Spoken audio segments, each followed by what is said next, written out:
Good morning children, how are you children? Class seven बेटा मैंने आप लोगों को पार्ट 6 हींग वाला पढ़ाया था और समझाया भी था, कहानी भी बताई थी। आज मैं आपको बहुविकल्पी प्रश्न बता रही हूँ। आप उसमें आप देखोगे कि मैंने क्या लेखक क्या पूछ रहा है, क्या करना है। ओके, देखिए बहुविकल्पी प्रश्न है। प्रश्न नंबर 1 में है आपका सही उत्तर पर सही का निशान लगाओ। पहला वाक्य है प्रस्तुत कहानी हींग वाला श्रीमती सुभद्रा कुमारी चौहान द्वारा रचित है कि महादेवी वर्मा द्वारा रचित है। प्रस्तुत कहानी हींग वाला पाठ जो है श्रीमती सुभद्रा कुमारी चौहान द्वारा रचित है। सुभद्रा कुमारी चौहान पर राइट लगाओगे।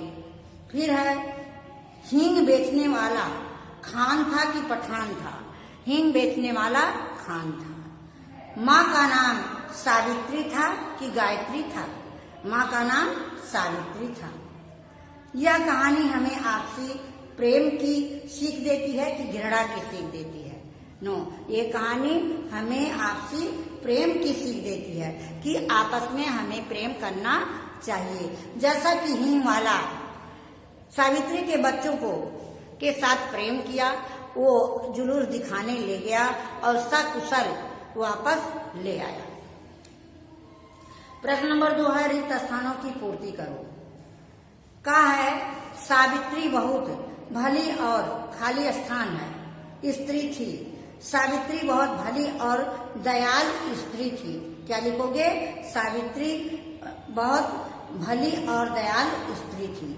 दूसरा वाक्य है सावित्री बच्चों को मेले में खो जाने के डर के कारण नहीं चाहती थी, भेजना नहीं चाहती थी। क्या करना नहीं चाहती थी? सावित्री बच्चों को मेले में खो जाने के डर के कारण नहीं भेजना चाहती थी। तो आप लिखोगे खो जाने के लिए, वहां रिक्त स्थान में भरोगे खो जाने के डर। गा है भीड़ भाड़ वाली जगह पर के साथ जाना चाहिए। भीड़ वाली जगह पर किसी बड़े के साथ जाना चाहिए। घा है सावित्री के बच्चों को मेले से खान लेकर वापस आया कि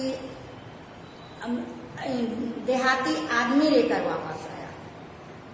लिखोगे सावित्री के बच्चों को मेले से खान लेकर वापस आया। समझ में आया बच्चों? ये आपका रिक्त स्थान है और सही उत्तर पर सही का निशान लगाना है। फिर है आपका निम्न दिए गए प्रश्नों से या दिए गए शब्दों से वाक्य बनाओ। भाईचारा। सभी त्योहार हमें भाईचारा की सीख देते हैं। जो त्योहार आते हैं आपसी मेल मिलाप और भाईचारे का क्या होता है? सीख मिलता है। निश्चिंत। बच्चों के लिए माँ का निश्चित होना स्वाभाविक है। निश्चिंत नहीं है बच्चों, चिंतित है। बच्चों के लिए माँ का चिंतित होना स्वाभाविक है। एक माँ का स्वभाव ऐसा होता है कि वो बच्चों के समयानुसार कहीं से ना आने के लिए चिंतित हो जाती हैं।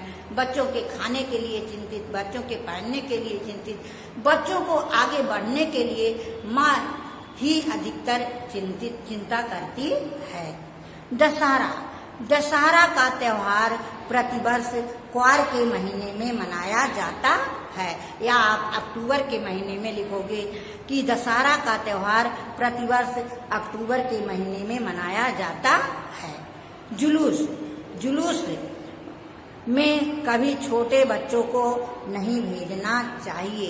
जुलूस में कभी अकेले छोटे बच्चों को नहीं भेजना चाहिए, क्योंकि जुलूस मेला होता है और उसमें भीड़ भाड़ अधिक होती है, दंगा होने का डर रहता है, इसलिए अकेले नहीं भेजना चाहिए।